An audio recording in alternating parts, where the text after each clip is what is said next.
Hello, Internet. I'm Tiffany, and this is Kublacon. Oh, there you go. Hello, Internet. I'm Tiffany, and we're vlogging Kublacon. We vlogging! We vlogging! We vlogging! The seatbelt's stuck. I can't leave. I can never leave the car. This is the scoring process? This is the endgame scoring? Is if you did good enough, you can get out of the car. I can't get out. Well, it's co-op. It's co-op. It's a co-op. Yay! Okay, now I can't get the key out. I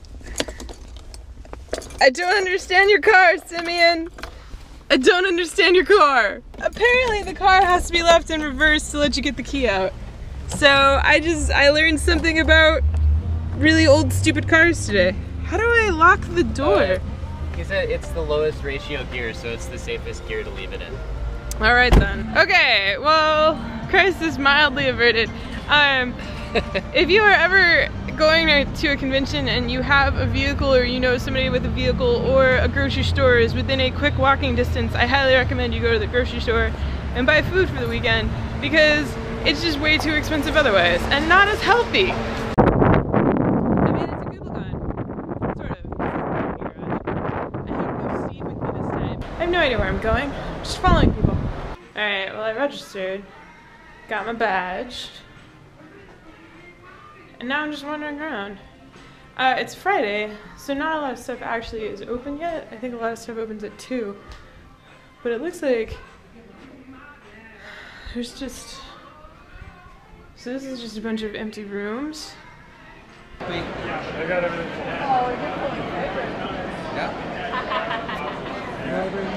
Some pretty cool table setups. A giant game of something over there. And yeah, giant game of King of Tokyo. Well, it's large. It's not giant, it's large.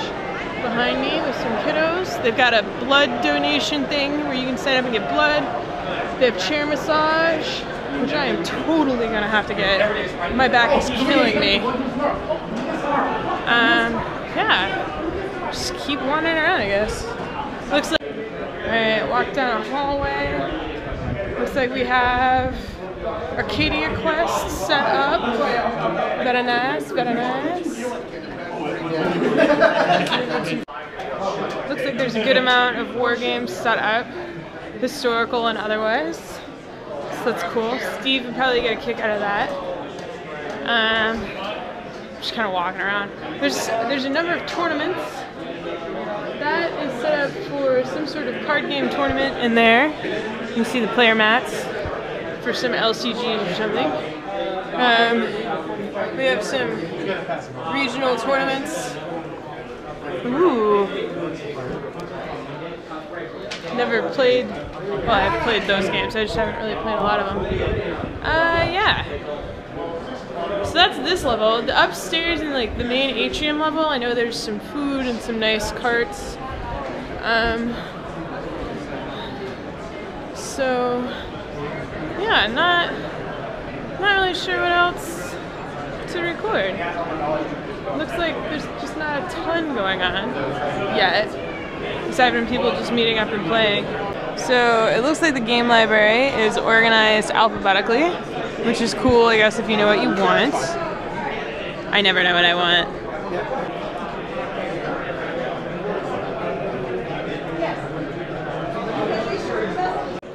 I was browsing in the library and then I got added to a group of 4. So now we're gonna play San Juan.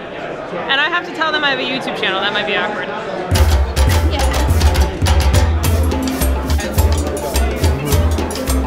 So I know what you have. And I'm gonna build that. Paying 1 less, so 2. Tobacco and coffee. Get tobacco and coffee. What else? Somebody else building?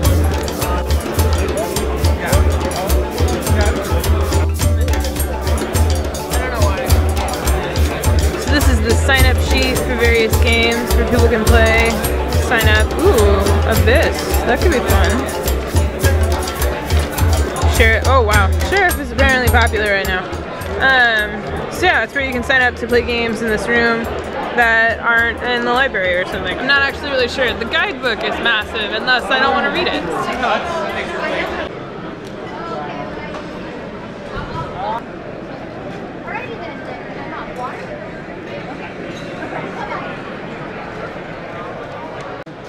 So it turns out this gorgeous thing right here behind me is Shadows over Camelot. It was designed by the Days of Wonder team. It was made by them in France and then like shipped to Kublacon. So this is super sick. Just the detail. It's insane. Look at this. And then you have like all the knights, the swords, and the tables. Look at that. This is amazing. Amazing. This is the beautiful sunny atrium, and it's just like a bigger game space place. Lots of games. I was playing games with Patrick from Crash Games and Matt from Pretty Princess Games? Sorry, Matt. We played a game designed by the Gamesmith called Pirate's Den. So Bo. Yeah, and it was fun, and I wasn't supposed to film it for reasons and stuff. But it was a fun pirate bluffing game for 3 to 5 players. We only played 3 players, we played it twice. I'm interested to play it more, and specifically more with more players. But now I'm gonna have a snack, a healthy snack of a giant apple the size of my head. And yeah, then see if I can sneak into the dealer's hall. I snuck into a place that I was supposed to be, and I found the liftoff table. Fred, everybody's still setting up, and I also found Ed. Yay! Unrelated. Unrelated to anything. Yeah, no, completely. But Ed is here with the liftoff, and I think we're gonna do a giveaway.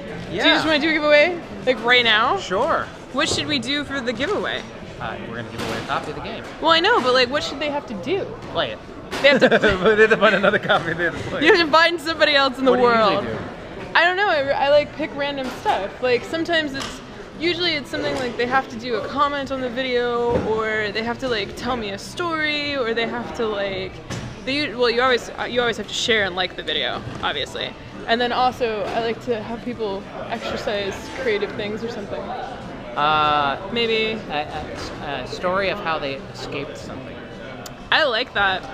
All right, so if you'd like to win a copy of Ed's Liftoff, which I actually have a review linked down in the doobly-doo, review/preview of this game when it was on Kickstarter. If you'd like to win your own copy, go ahead and leave a comment down below telling a story of the time you escaped something, and don't forget to share and like the video.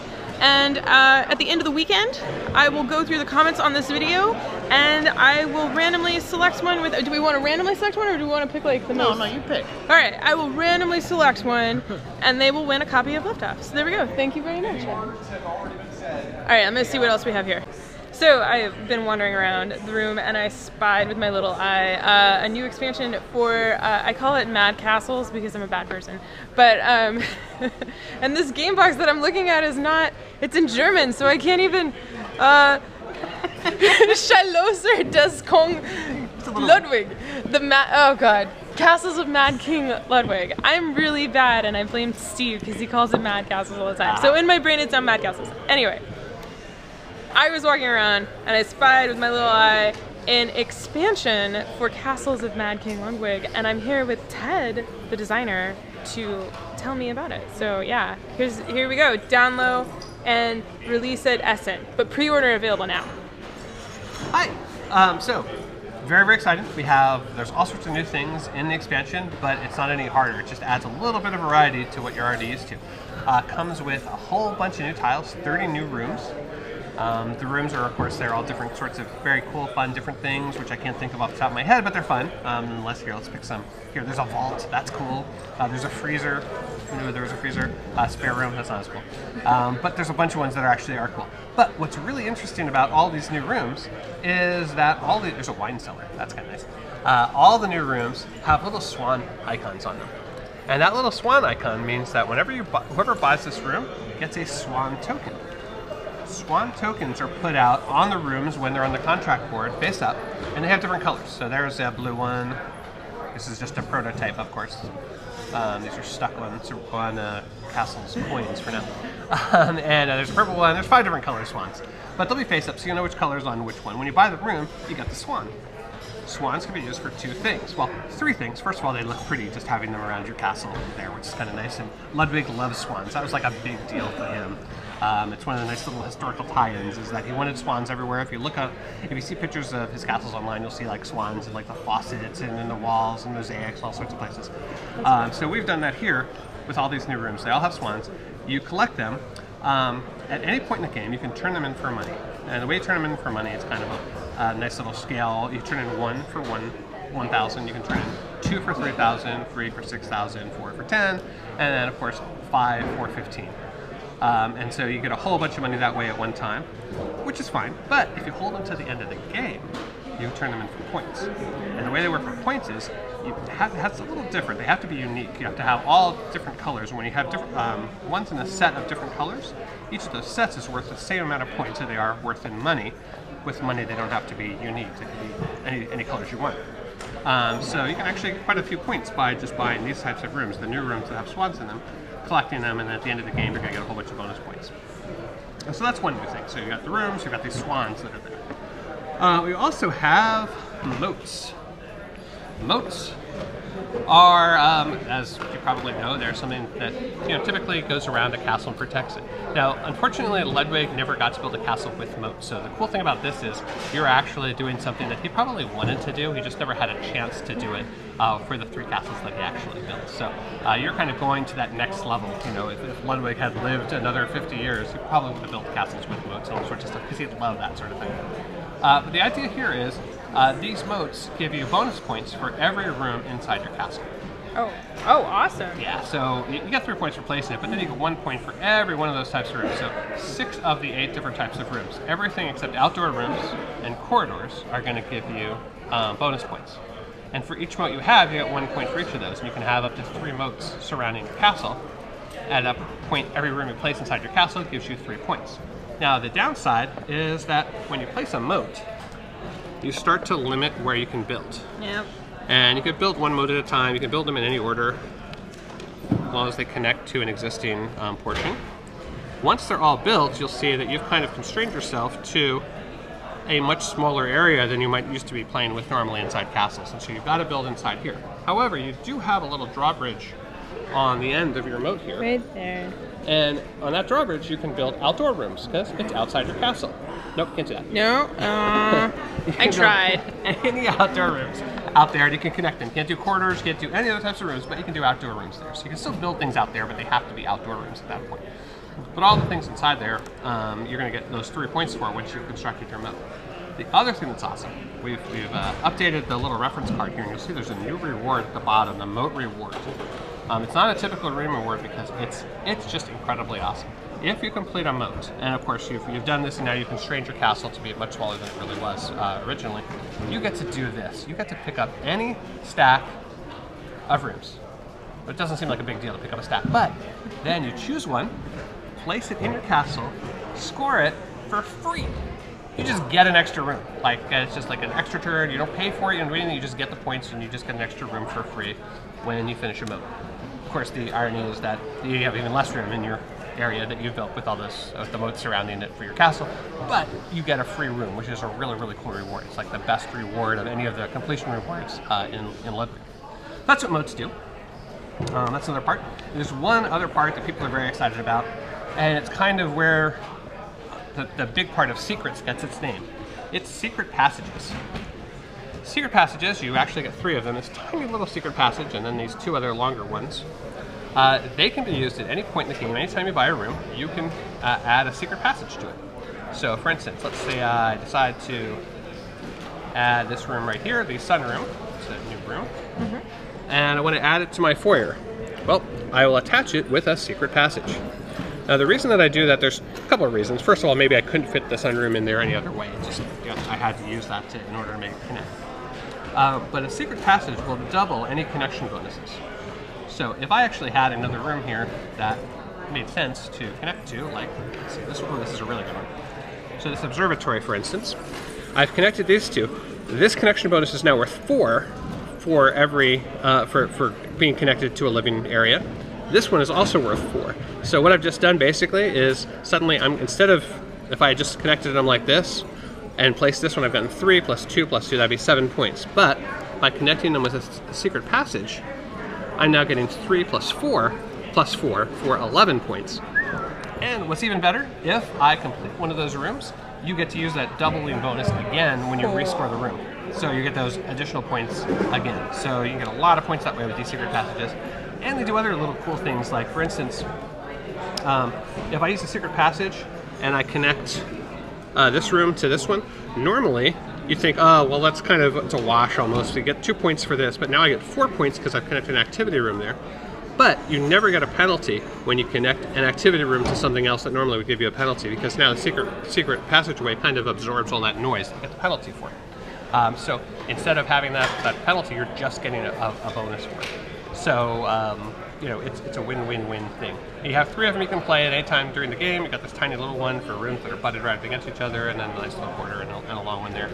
And yeah, everyone has 3. You get to play them anytime you want to. Is there any bonus for not playing them at the end of the game? No. No. So it's actually there's the opposite of bonus. There's sadness because you missed out on an opportunity to play. That's true. So, yeah. That's true. Yeah. Yeah. Remember, put secret passages in your castles, or you'll be sad. Yeah, you get towards the end of the game, you're like, oh my god, I haven't used them yet, and that's very, very sad. That's awesome. So you're having it demo here, right? So what other cons are you planning to be at this year? So we're going to be at Gen Con. At Gen Con, we're actually launching Suburbia 5-Star, and then hopefully we'll have this is just a kind of a hand-cut prototype version of this. Hopefully we'll have an actual production version or 2 at Gen Con to show off there. And then we're going to be at Essen. And at Essen, we're going to have this available, and we're also going to have Favor of the Pharaoh, where we'll be shipping at Essen too. Awesome. And I like Favor of the Pharaoh. I played a very older, not the same thing, kind of similar version of it, and I'm excited. And hopefully I will have a demo for you all of that on another day. But I will show you the cover art of Secrets, and then I will mosey on around. So there you go. Check that out. I love the art. The yeah. passage is awesome down there. That is so good. Super awesome. Must not buy Imperial Assault. Must not buy Imperial Assault. Alright, well, that was a nice sneak preview of Mad Castle Secrets. I'm going to, the dealer hall actually opens here in like 20 minutes, but I'm going to leave. Oh, they have taken paint. I wonder if I could get in. No, I shouldn't. Alright, I'm not going to. I'm going to leave and go find Steve. And, oh, actually I have to get my parking validated. But I'm gonna go find Steve and we're gonna go to dinner and then we're gonna play a game tonight. And I don't know if I'll actually come back here tonight, though they have games going till midnight. And somebody told me the center was like 24 hours. So who knows? You'll know because you're gonna watch this video. Me, I don't know. We'll find out. We lost the car, but we gained a Steve. Yeah. It was a fair trade. Yeah, I mean that car, you saw that car. This car was kind of old. So, yeah. I'm a convertible too. Okay. So we went to dinner, we went to pho. I don't know why Steve is walking behind me. Is it gonna be one of those?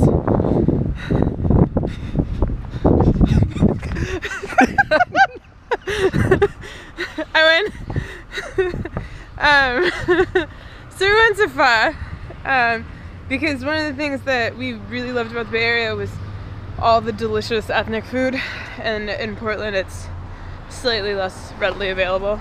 So yeah, went to pho. It was delicious. Now we're walking back to our friend's apartment that we are staying at to play games with them because they are not going to Kublacon this weekend, but we still want to play games with them and hang out with them. So we're gonna do it tonight, and then tomorrow and tomorrow night and Sunday will be all Kublacon-tastic. So if you're new to my vlogs, and I know it's been a while, what this means is it's time for a gaming montage.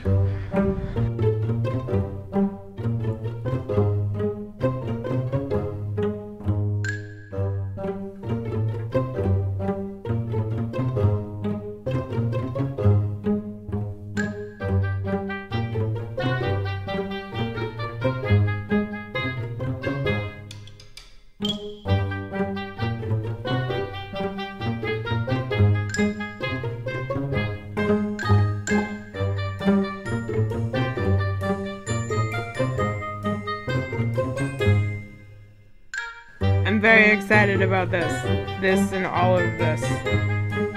Playing Japan is kind of boring because everything's happening over there. But this is about to happen.